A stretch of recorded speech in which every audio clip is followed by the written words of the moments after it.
नमस्कार. सत साहेब. आपलं नाव? माझं नाव विठ्ठल नारायण परतवाड. आपण कुठून आलात? मी नवरत्ननगर साई रोड लातूर महाराष्ट्र येथून आलो आहे. आपला व्यवसाय काय आहे? मी रिटायर सब इन्स्पेक्टर गुजरात पोलीसमधून रिटायर आहे. संत रामपालजी महाराजांची गुरुदीक्षा आपण कधी घेतली? मी संत रामपालजी महाराज यांची दीक्षा 8 नोव्हेंबर 2015 घेतली. संत रामपालजी महाराजांची गुरुदीक्षा घेण्याअगोदर आपण व आपला परिवार कोणती भक्ती साधना करत होतात? संत रामपालजी महाराज यांची गुरुदीक्षा घेण्याच्या अगोदर मी आणि माझा परिवार आपले पारंपरिक जे देवी देवता आहेत, हनुमान मंदिर ची सेवा, त्याच्यानंतर विठ्ठल रुक्माई मंदिर, त्याच्यानंतर बालाजी, त्याच्यानंतर जे काही आपले देवी देवता आहेत त्यांची भक्ती करत होतो. त्याचे जास्तीत जास्त सेवा आम्ही विठ्ठलाची पांडुरंगाची भक्ती करत होतो. त्यानंतर आर्य समाजाची मध्ये आम्ही सेवा केली. आर्य समाज प्रचारक म्हणून आम्ही राहिलो. त्याच्यानंतर गावोगावी जाऊन आर्य समाजाचा प्रचार केला. त्याच्यानंतर मग आम्ही श्रीराम शर्मा जे काही गायत्री परिवाराचे हे होते, गुरु होते, त्यांच्या भक्तीमध्ये सामील झालो. काही दिवस गायत्री परिवारमध्ये काही अभ्यास केला 3 वर्षाचा. त्याच्यानंतर आम्ही गुरु काय असतो हे शोधायला लागलो आणि त्याच्यानंतर गुरुची आम्हाला फार उत्कंठा लागली की बाबा आपल्याला गुरु करायला पाहिजे. पण गुरु हा असा असला पाहिजे की जो 4 वेद, 18 पुराण, 6 शास्त्र, 11 उपनिषद आणि सगळ्या ग्रंथाचा, सगळ्या धर्माचा त्यांना अभ्यास असला पाहिजे. मग असे गुरु कोण? तर त्यावेळी तर आम्हाला काही लक्षात आलं नाही. मग आम्ही ज्यावेळी ड्युटीवर होतो त्यावेळी जुनागड हे गुजरातमध्ये एक जंगल आहे, त्या ठिकाणी बरेच तपस्वी तपस्या करीत बसलेले आहेत. तर त्यांच्या शोधामध्ये गेले असताना त्या ठिकाणी काश्मीरी बापू म्हणून एक साधू होते. त्यांच्याकडे गेलो आम्ही. जंगलामध्ये रस्ता काढत काढत त्यांच्या आश्रमामध्ये पोहोचलो. आश्रमामध्ये गेल्यानंतर आम्ही आमचे पर्सनल प्रश्न विचारत असताना पहिला प्रश्न असा विचारला की आम्हाला गुरु करायचा आहे, तर गुरु कसा असावा आणि गुरु आमच्या नशिबात आहे का नाही. मग त्याने असं सांगितलं की गुरु हा तुमच्या लोकांच्या म्हणण्याप्रमाणे नाही करायचा. गुरु हा सगळ्या ग्रंथाचा ज्यांना अभ्यास आहे आणि 4 वेद, 18 पुराण, 6 शास्त्र यांचा अभ्यास आहे, अशांनाच गुरु बनवलं तर ते तुमचं जीवन सफल करू शकतात. मग आम्हाला त्यावेळी असा विचार आला की ज्या गुजरातमध्ये सर्व्हिस करत असताना त्यावेळी प्रसिद्ध गुरु आशाराम बापूचं नाव ऐकलेलं होतं. मग आशाराम बापूकडे आम्ही गुरुदक्षिणा घेण्यासाठी गेलो असता, पण त्यांचं जे दीक्षा देण्याची पद्धत होती ती अशा प्रकारे होती की ते सगळ्यांना एकत्र करत होते आणि 4-5 मंत्र ते म्हणून दाखवत होते आणि त्याच्यामध्ये जो तुम्हाला मंत्र निवडायचा आहे तो मंत्र निवडा आणि तो त्याचा भक्ती करा असं त्यांनी सांगत होते. मग त्या ठिकाणी आम्ही गायत्री त्यांनी सांगत होते किंवा गायत्री ज्यांना परिवाराची सेवा करायची आहे त्यांनी गायत्री मंत्र म्हणा, ओम नमः शिवाय, रामकृष्ण हरी. त्याच्यानंतर जे काही असे काही मंत्र होते, ओम नमो वासुदेवाय, तर ओम नमो भगवते वासुदेवाय हा मंत्र घेतला आणि 12 वर्ष आम्ही त्याच्यामध्ये सेवा केली. सर, जसं तुम्ही सांगत आहात की अगदी सुरुवातीपासूनच आपण भक्तिमार्गात होतात. सर्वप्रथम आपण वारकरी संप्रदायाशी निगडीत होतात. त्याचप्रमाणे आपण आर्य समाजाची सुद्धा सेवा केली. त्याचप्रमाणे आपण श्रीराम शर्मा यांचीसुद्धा गायत्री परिवारामध्ये आपण साधना घेतली आणि आसाराम बापूंचीसुद्धा आपण 12 वर्ष सेवा केली. तर मला हे विचारायचं आहे की आपण वारंवार असे गुरु बदलत होते, तर असं ऐकण्यात येतं की गुरु बदलणं हा एक गुन्हा आहे, तर हे कितपत खरं आहे? गुरु बदलणं हा गुन्हा नाही आहे. कारण काय, आपण एखाद्या रोगासाठी एखाद्या डॉक्टरकडे जर गेलो तर त्या डॉक्टरकडून जर फायदा होत नसेल तर आपण दुसऱ्या कडे जातो आणि त्या ठिकाणी आपल्या रोगाचं निवारण करतो. त्याचप्रमाणे गुरु पण आपल्याला जे काही फायदा देणारे आहेत किंवा जे आपल्या स्वतःचं जीवनाचं कल्याण करणारे आहेत त्यांना निवडायला हरकत नाही. म्हणजे गुरु बदलणे हा काही गुन्हा नाही. कारण काय की श्री दत्त यांनी 24 गुरु केले होते. तर असं काही जरुरी नाही की बाबा गुरु बदलायला नाही पाहिजे. गुरु बदलले आपल्या फायद्यासाठी, आपल्या जीवनासाठी आणि आपल्या कल्याणासाठी बदलणं गरजेचं आहे. सर, जसं तुम्ही सांगत आहात की आध्यात्मिकदृष्ट्या जर गुरु हा आपण बदलू शकतो जोपर्यंत आपल्याला खरं ज्ञान मिळत नाही किंवा आपली जे भक्तीची जी काही विधी आहे त्यात आपल्याला समाधानकारक असं लाभ मिळत नाही किंवा आपल्याला आपलं मन जे आहे ते समाधानी होत नाही, तोपर्यंत आपण गुरु बदलायला काही हरकत नाही. तर आपला हा गुरु बदलण्याचा जो प्रवास आहे हा अखेर कुठपर्यंत आला आणि शेवटी कुठे थांबला? गुरु बदलण्याचा जो प्रवास आहे तो आम्ही आमच्या मुलासाठी मुलगी बघायला म्हणून पुण्यापासून 40 किलोमीटर अंतरावर मंचर हे गाव आहे, त्या ठिकाणी गेलं असताना तर आम्ही मुलगी पाहण्याचा कार्यक्रम आटोपल्यानंतर त्या ठिकाणी जे भक्त होते आपले श्री संत रामपालजी महाराजांचे, त्यांनी हे अनुग्रह घेतलेला होता. तर त्यांना विचारलं आम्ही, त्यांच्या खोलीमध्ये एक फोटो लावलेला होता. तर तो फोटो कोणाचा आहे म्हणून आम्ही विचारलं. मग त्यांनी सांगितलं की हे संत रामपालजी महाराज आहेत, हरियाणामध्ये आहेत वास्तव्यास, आणि त्यांना आम्ही गुरु मानलेलं आहे आणि त्यांना आम्ही परमात्मा मानतो. तर मला त्याचं आकर्षण वाटलं. मग त्यांना म्हणलं यांचं काही वाङ्मय आहे का आपल्याकडे, काही पुस्तक वगैरे?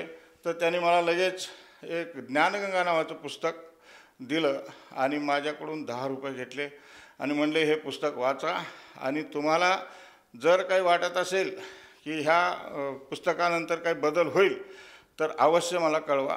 तर मी ते पुस्तक आणून ज्यावेळी घरी आलो, घरी आल्यानंतर ते 3 दिवस पुस्तक सतत वाचलं, ज्ञानगंगा नावाचं. ज्ञानगंगामध्ये जे काही ज्ञान होतं त्याच्यामध्ये ब्रह्मा विष्णू महेश यांचे आईवडील कोण आहेत, दुर्गादेवीचे पती कोण आहेत, आपण ज्या देवाची भक्ती करतो त्या देवापासून आपल्याला सुख का लाभत नाही, अशा बऱ्याच गोष्टी होत्या.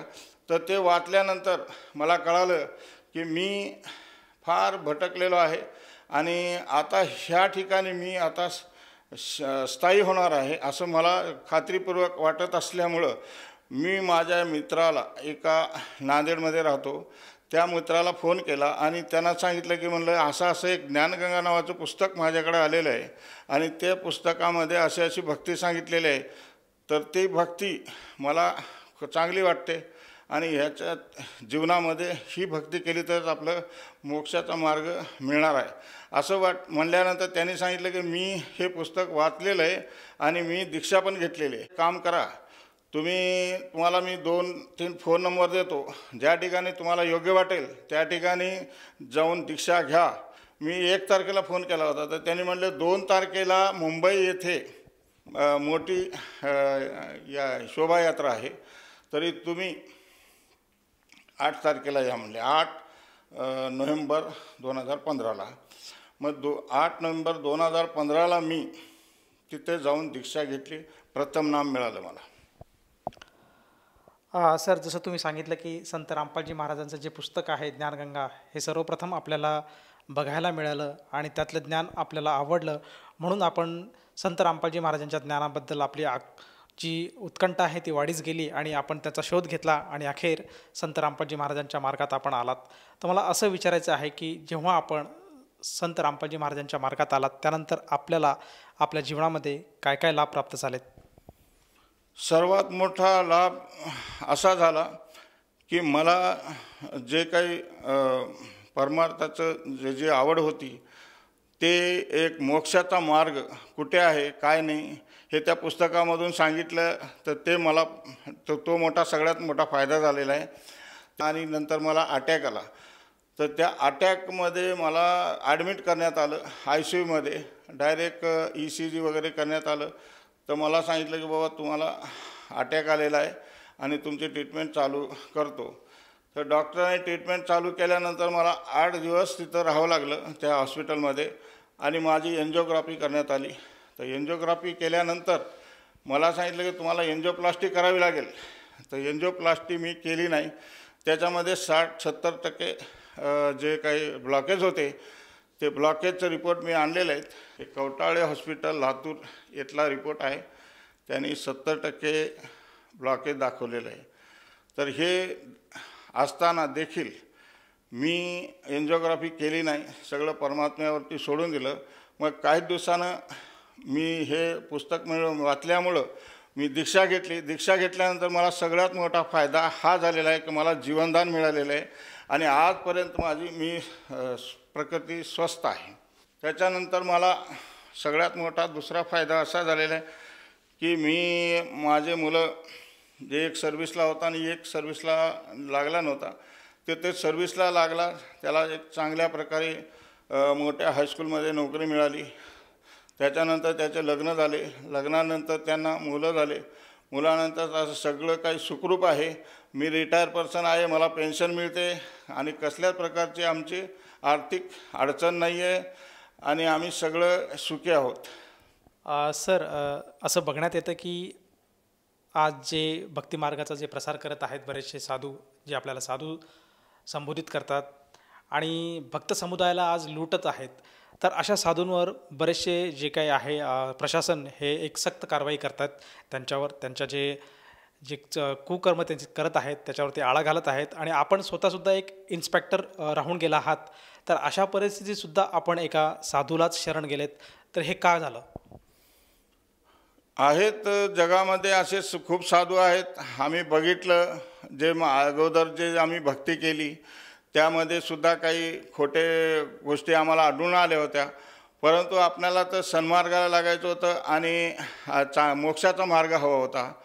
मग तो मार्ग तिकडे आम्हाला मिळाला नाही आणि मी एक पोलीसमध्ये काम केलेलं असल्यामुळं मला ह्याची जाणीव झाली आणि मी सगळं ह्याचा अभ्यास तिथं जाऊन करून नंतर ही दीक्षा घेण्यात आली आहे.